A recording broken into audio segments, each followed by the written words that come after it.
신신혜 씨가 부른 세상은 요지경이다 이런 노래가 있습니다.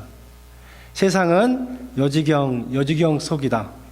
잘난 사람은 잘난 대로 살고 못난 사람은 못난 대로 산다. 야들아 내 말 좀 들어라. 여기도 짜가 저기도 짜가가 판친다. 혹시 이 노래 아십니까 여러분? 여기도 짜가 저기도 짜가가 판친다. 이 노래 가사처럼 이 세상은 가짜가 판을 치는 세상입니다. 계란은 부활절을 상징하기 때문에 이번 우리가 금요일 기도회로 모일 때 설사모님이 1년에 한 번씩 하는 귀한 맥반석 계란을 해줘가지고 우리가 너무 맛있게 먹었던 기억이 있는데요. 몇 년 전에 중국에서 진짜와 똑같은 가짜 계란을 만들어서 온라인으로 판매를 했다고 해요. 하여튼간 중국 사람들은 참 할 말이 많지만은 여러분 어찌 계란뿐이겠습니까? 우리가 잘 알듯이 가짜 명품 그 통통 있잖아요. 가짜 학력, 가짜 목사, 가짜 진리, 가짜 믿음, 가짜 예수, 가짜 하나님까지 득실거리는 세상입니다. 여러분 다 아실 거예요. 우리나라에 가짜 하나님이 몇 명 정도 되대요? 400명이 넘는다고 그래요. 그 조그만 나라에. 정말 가짜가 득실거리는 세상입니다. 하도 가짜가 판을 치는 세상이라 가짜 부활도 몇 가지가 있더라고요. 예를 들면 이런 것들이에요. 기절설. 예수님이 죽으신 것이 아니라 기절했다. 여러분, 기절한 사람을 무덤에 장사 지내겠습니까? 불신자들도 부활하신 예수님은 믿지 않아도요, 역사적으로 십자가에 죽으신 예수님은 믿는데 말입니다. 도적설. 예수님의 시체를 도적질했다는 거예요. 우리가 잘 알듯이 예수님을 체포하러 오자 제자들이 다 예수님을 버리고 도망갔습니다. 그런 겁 많은 제자들이 시체까지 훔치는 그런 용감한 일을 할 수가 없죠. 또한 환각설이 있습니다. 의학이나 심리학에서 말하는 환각이란 외부에 자극이 없는데도 마치 어떤 사물이 있는 것처럼 자각하는 현상을 말합니다. 다시 말하면요, 과대망상이나 정신분열증 환자나 마약을 복용한 사람처럼 특별한 상황에서 나타나는 현상이라고 하는 거예요. 마치 제자들이 실제로는 존재하지 않았던 어떤 것을 보았다고 생각하는 거예요. 마치 어떤 사람이 막 귀신을 보았듯이 제자들이 그렇게 환각을 통해서 예수님을 보았다고 주장하는 설입니다. 여기에 대해서 미국의 유명한 인삼 심리학자인 게리 콜린슨 박사는 이런 말을 했습니다. 한번 들어보세요. 환각은 개인적인 경험이다. 환각의 본질상 특정한 환각을 볼 수 있는 사람은 그때 그 환각을 경험하고 있는 당사자 한 사람뿐이다. 즉, 환각을 한 무리의 사람들이 같이 경험할 수는 없다. 환각은 단지 주관적인 개인적인 지각이므로 다른 사람이 특정한 환각을 목격할 수 없다는 것은 당연하다. 콜린 박사는 계속해서 말합니다. 예수님이 부활했다는 주장이 환각에 의한 것이라고 주장하는 사람들은 환각에 대한 현대의 심리학, 정신의학의 이해를 다시 써야 한다고 결론을 지었습니다. 여러분, 예수님께서 부활하시고 사람들에게 몇 번이나 나타난지 아십니까? 무려 13번이나 나타나셨습니다. 여러분, 예수님이 부활하시고 몇 명에게 보이신지 아십니까? 최소 500명입니다. 최소 500명. 영어 성경은 잘 나왔어요. More than 500 people이라고 기록하고 있어요. 여러분, 이 사람들이 다 환각에 빠졌다면 말이 됩니까? 그러니까요, 가짜 부활설은 정말로 사기고 터무니없는 거짓말이고 진짜 가짜라는 것입니다. 가짜 부활설이 하나 더 있네요. 영적 부활설이에요. 예수님의 몸에 부활하거나 육체가 다시 살아나셨다는 말이 아니라 영적으로 부활했다는 말입니다. 다시 말하면 정신 속의 부활, 마음 속의 부활, 다 같은 말입니다. 너무 제자들이 예수님을 그리워해서, 여러분 우리가 사모하면은 우리가 상상 임신도 한다는 말, 그런 말 있잖아요. 그래서 제자들의 그리움 속에, 제자들의 기억 속에, 마음 속에, 환상 속에 부활했다는 거예요. 진짜 예수님의 육체가 부활한 것이 아니라 이 제자들의 마음 속에 부활했다는 거예요. 여러분, 그런데 마음 속에, 환상 속에, 그리움 속에 부활했다는 그 근거가 있습니까? 언제 제자들이 내 기억 속에, 마음 속에, 상상 속에 부활했다고 했나요? 제자들 어느 누구도 그런 말을 한 사람이 없습니다. 그러나 예수님이 진짜 역사적으로 죽었다가 3일 만에 살아나셨다는 것을 본인들이 직접 증언합니다. 자, 먼저 예수님의 부활은 한번 따라해 보시겠습니다. 성경대로 되어진 사건이다. 자, 3절 4절 우리 다 같이 읽어보겠습니다. 시작. 내가 받은 것을 먼저 너희에게 전하였노니 이는 뭐대로? 성경대로 그리스도께서 우리 죄를 위하여 죽으시고 장사 지낸 바 되셨다가 뭐대로? 성경대로 사흘 만에 다시 살아나사. 아멘. 여기서 중요한 단어는 성경대로라는 말이에요. 성경대로라는 말을 사도 바울이 굉장히 강조하고 있습니다. 예수 그리스도의 죽으심도 뭐대로? 성경대로요. 그의 부활도 성경대로라는 겁니다. 본문에서 성경대로라고 말할 때 성경은 구약 성경을 가르칩니다. 그러므로 성경대로라는 말은 구약 성경에 기록된 대로 또는 구약 성경에 예언된 대로, 이런 뜻입니다. 성경 어디를 말하는 것입니까? 수도 없이 많아요. 지금 이 시간에 그 구절들을 찾으면은 내일 여러분 학교 못 갈지 몰라요. 학교 가니까 좋습니까? 대표적으로 한 구절만 한번 찾아보겠습니다.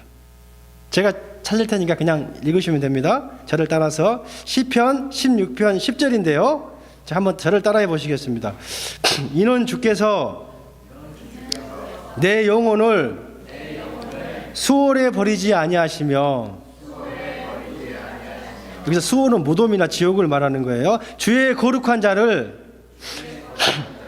멸망시키지 않으실 것임이니이다. 이 말씀은요, 예수님의 조상 다윗 왕이 예수님이 태어나기 전에 1000년 전에, 언제요? 1000년 전에 예언을 한 것이에요. 다윗은 예수님보다 1000년이나 먼저 태어난 예수님의 조상이잖아요.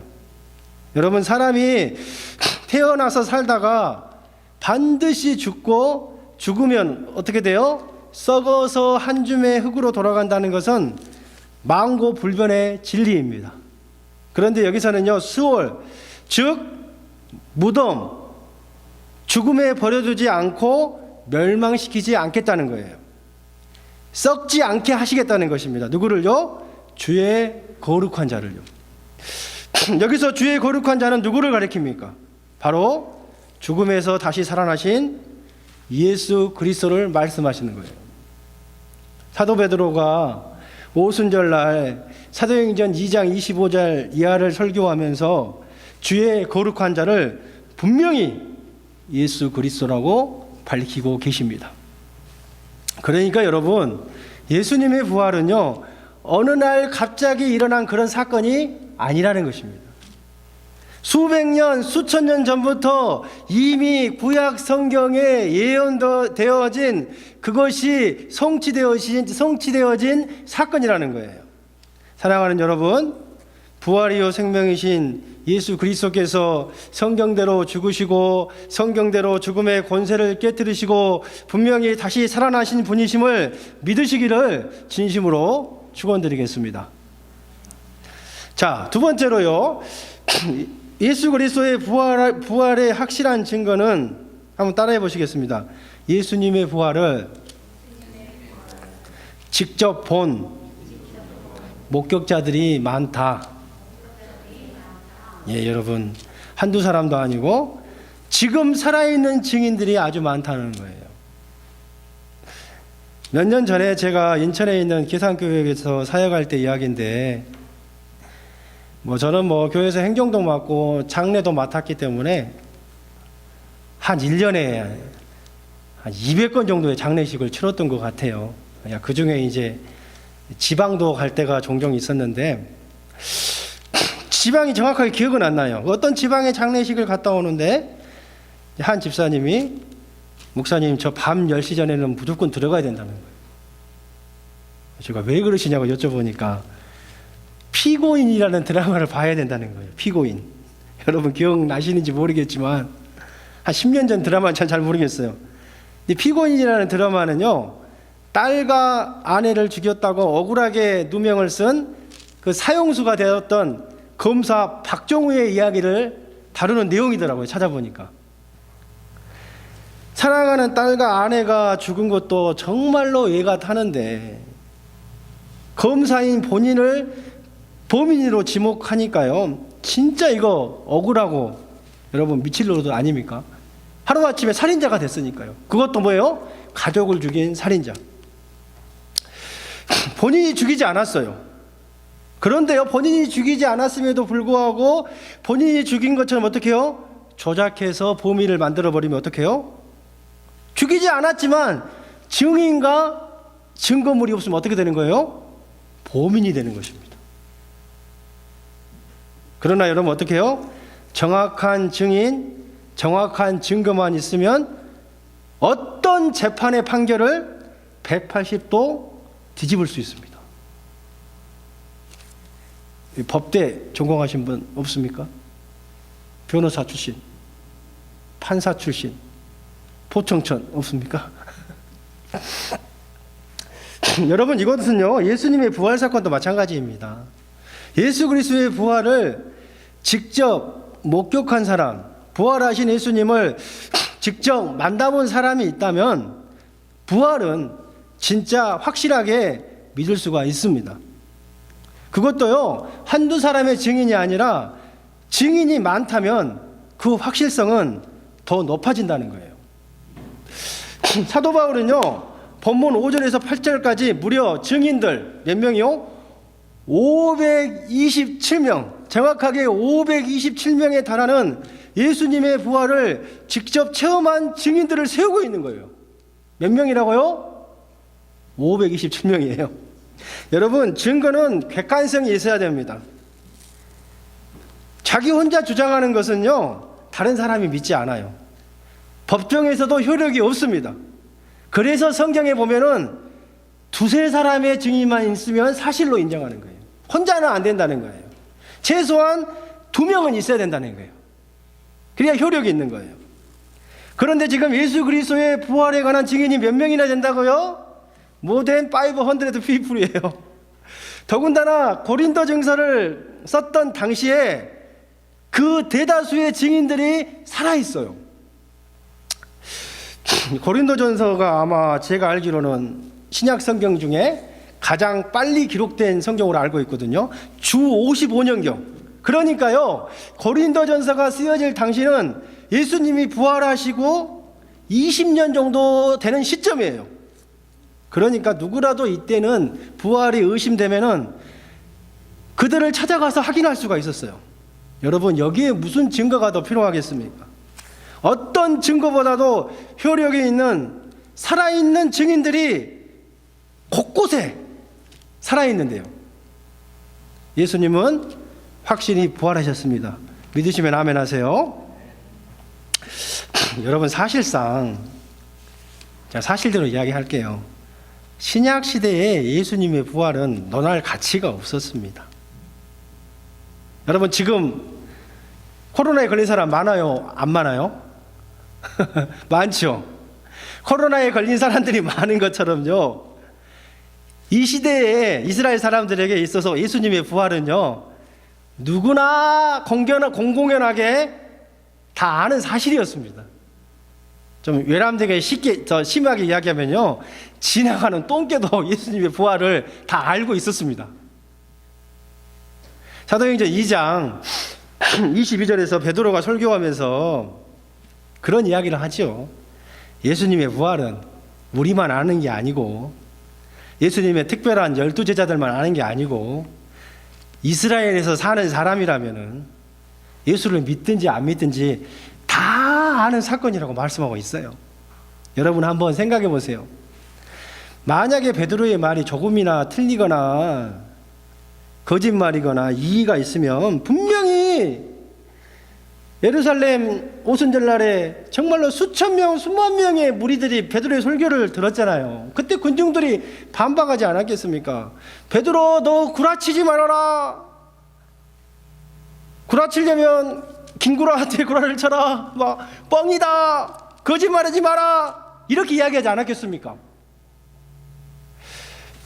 그런데 군중들은 다 자기들이 보고 아는 사건이기 때문에 어떤 반박도 할 수가 없었습니다. 도리어 어떻게 해요? 베드로의 설교를 듣고 3,000명이나 믿고 회개하는 역사가 일어났다는 것을 믿으시기를 바랍니다. 여러분, 3,000명이라면요, 유명한 성경 역사학자, 여성 성경 역사학자 에버런 퍼커슨에 의하면은 당시에 예루살렘 인구는 5만 명이에요. 5만 명. 여러분, 3,000명이라면은요, 예루살렘 인구의 15분의 1이 베드로의 설교를 믿고 듣고 회심하고 부활의 증인으로 인정하고 주님께로 돌아왔다는 말인 거예요. 세 번째, 마지막 부활의 확실한 증거는요, 한번 따라해 보시겠습니다. 목격자들의 달라진 모습이다. 예, 우리가 잘 알듯이 이 고린도전서를 썼던 사도 바울이 어떤 사람이었습니까? 한마디로 이야기하면 복음의 대적자입니다. 복음의 안티 중에 안티라는 것을 우리가 잘 알고 있어요. 본문 9절 한번 다 같이 읽어보겠습니다. 본인이 이렇게 간증을 하는 거예요. 시작. 나는 사도 중에 가장 작은 자라. 나는 뭐 했대요? 하나님의 교회를 박해하였으므로 사도라 칭함받기를 감당하지 못할지니라. 기독교를 반대하고 핍박하는데 가장 선봉에 섰던 그가 어떻게 됐어요? 부활하신 예수 그리스도를 만나고 가장 위대하고 가장 헌신적인 복음 전도자가 되었다는 거예요. 처음에 바울도 예수 그리스도의 부활을 뭐로 여겼어요? 신신의 가사처럼 가짜로 여겼습니다. 예수 그리스도의 부활을 사기라고 여겼어요. 저 부활을 믿는 사람들, 저 미친 사람들이라고, 저런 사람들은 다 정신병원에 보내야 된다고 믿은 거예요. 그래서 부활을 믿는 성도들을 물불 안 가리고 색출해내서 어떻게 해요? 죽이거나 감옥에 가두었잖아요. 스데반을 죽인 장군인도 사도 바울이었잖아요. 그런데 그가 예수 그리스도의 부활을 증거하기 위해서 자신의 목숨도 조금도 아끼지 않았다는 거예요. 사도 바울은 예수 그리스도의 부활을 증거하다가 AD 64년경 로마의 황제 네로 황제에 의해서 칼이나 아니면 덕기로 목베임을 받았다고 전해지고 있는 거예요. 또한 예수님의 제자들의 180도 달라진 모습을 통해서 부활의 확실한 증거를 찾을 수가 있습니다. 여러분도 다 알다시피 여러분 예수님의 제자들이 어떤 제자들이었습니까? 한마디로 말하면 뭐예요? 겁쟁이들입니다. 예수님이 체포당했을 때 다 무서워서 걸음아 나 살려라고 36개 했던 제자들이 아니겠습니까? 예수님의 십자가에 못 박혔을 때 사랑하는 요한 외에는 다 도망가고 어느 누구도 십자가 아래 없었던 그 겁쟁이 제자들 아닙니까? 근데 이런 제자들이 부활하신 예수님을 만나고 어떻게 여러분 달라졌습니까? 너무나 당당하고 너무나 담대해졌다는 것입니다. 이제는 더 이상 겁이 많고 두려워하는 모습을 찾아볼 수가 없습니다. 부활을 증거하다가 자신의 가장 소중한 목숨까지 내놓았습니다. 예수님의 사랑하는 제자 사도 요한 외에는 사도 요한은 예수님의 어머니를 모셔야 됐기 때문에 순교를 당하고 싶어도 못 당했잖아요. 사도 요한의 모든 제자들이 부활의 증인이 되어서 하나밖에 없는 목숨, 가장 소중한 목숨도 내놨다는 거예요. 여러분 한번 생각해 보세요. 어느 누가 거짓된 진리를 위해서 가장 소중한 자기 목숨을 내어놓을 수가 있겠습니까? 100억을 준다고 해도 1000억을 준다고 해도 거짓말로 자기 목숨을 내놓을 수가 있겠습니까? 물론 사람들을 또 자신들이 진리라고 생각하는 것들을 위해서 목숨을 내놓기도 합니다. 그러나 그들 스스로 거짓임을 알고 있는 것을 위해 절대 죽지 않습니다. 인간이 언제 가장 진실해진다고 그래요, 여러분? 언제요? 인간이 언제 가장 이기적이 된다고 그래요? 죽을 때요, 죽을 때. 그렇죠. 죽을 때는 이제 누구 눈치 볼 게 없거든요. 그렇잖아요. 죽으면 끝인데요. 그런데 이 거짓 부활된 것을 위해 자기 목숨을 내놓는다고요? 보스턴 대학교의 철학과 교수인 피터 크리프트 박사는 이런 말을 했습니다. 한번 잘 들어보십시오. 왜 사도들이 거짓말을 했겠는가? 만약 그들이 거짓말을 했다면 무슨 동기였을까? 거짓말을 해서 그들에게 돌아갈 어떤 유익들이 있었겠는가? 부활을 증거한 결과 그들이 얻게 되는 것은 오해와 배척과 핍박과 고문과 순교뿐이었다. 거짓말로 이런 것들을 얻으려던 것은 무엇이었을까?